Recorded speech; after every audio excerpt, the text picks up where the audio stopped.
កម្លាំងជំនាញចម្រុះបានរឹបអូសវត្ថុតាងខូចគុណភាពសម្រាប់ដុតបំផ្លាញចោលនៅផលិតផលទឹកដោះគោដូចឈ្មៀលសរុបចំនួន91កេសស្មើនឹង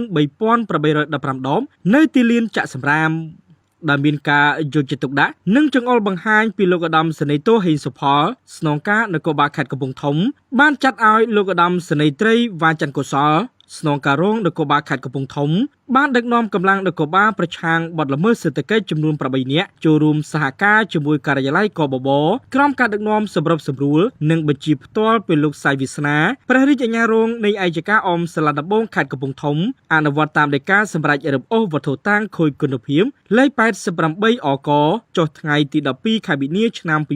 2025របស់សាលាដំបងខេត្តសម្រាប់ដុតបំផ្លាញចោលនៅផលិតផលខូចគុណភាពទៅដល់គោលដូចឈ្មៀលសរុបចំនួន91កេសស្មើនឹង3815ដបនៅទីលានចាក់សំរាមចំណុចវាលវងស្ថិតនៅភូមិវ៉ាយាវឃុំត្រពាំងឫស្សីស្រុកកំពង់ស្វាយខេត្តកំពង់ធំនៅព្រឹកថ្ងៃទី14ខែមីនាឆ្នាំ2025លោកឧត្តមសេនីយ៍ត្រីវ៉ាច័ន្ទកុសលបានលើកឡើងថាផលិតផលដែលខូចគុណភាពលក់នៅលើទីផ្សារដែលជាចំណីអាហារពេញនិយមរបស់កុមារប្រសិនបើមិនបានចុះពិនិត្យឲ្យត្រឹមត្រូវនោះទេមនុស្សទូទៅយកទៅបរិភោគប៉ះពាល់ដល់សុខភាពនិងបាត់បង់អាយុជីវិតមនុស្សផងដែរក្នុងការចូលរួមចំណែកទប់ស្កាត់ការលក់ផលិតផលដែលខូចគុណភាពនេះនៅតាមទីផ្សារសូមបងប្អូនប្រជាពលរដ្ឋមុននឹងទទួលទានបរិភោគត្រូវពិនិត្យការបរិច្ឆេទថ្ងៃកំណត់ឲ្យបានត្រឹមត្រូវជៀសវាងការបរិភោគទៅធ្វើឲ្យប៉ះពាល់ដល់សុខភាពហើយក្រុមកម្លាំងជំនាញចុះបង្ក្រាបនិងដុតបំផ្លាញចោលនៅផលិតផលដែលខូចគុណភាព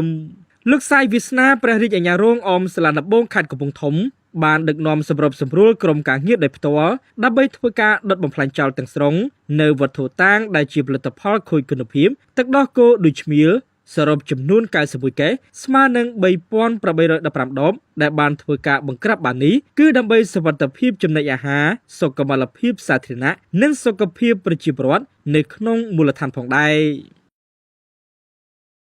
នាំមកជូនដោយហាងនៅសាលៀនមានលក់អគាររថយន្តគ្រប់ប្រភេទទំនាក់ទំនងលេខទូរស័ព្ទ088 99 72 168